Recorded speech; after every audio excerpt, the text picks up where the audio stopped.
నీ శత్రువుల ఎదుట నీవు నాకు భోజనము సిద్ధపరచుచున్నావు.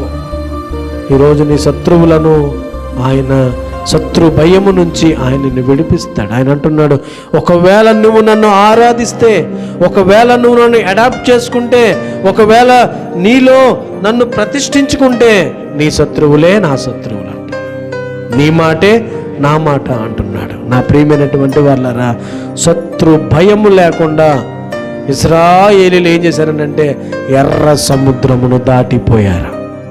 ఆధ్యాత్మిక జీవితంలో మనం చూస్తే ఎర్ర సముద్రము లాంటి కష్టాలు, శత్రువులు మన మీదకి వచ్చిన ఆయన ఏం చేస్తాడంట, నేను విడిపిస్తాను. ఎందుకనంటే ఆయన దూతను పంపి మరి పేతురుని ఏం చేస్తున్నాడు, చెరసాల నుంచి విడిపిస్తున్నాడు.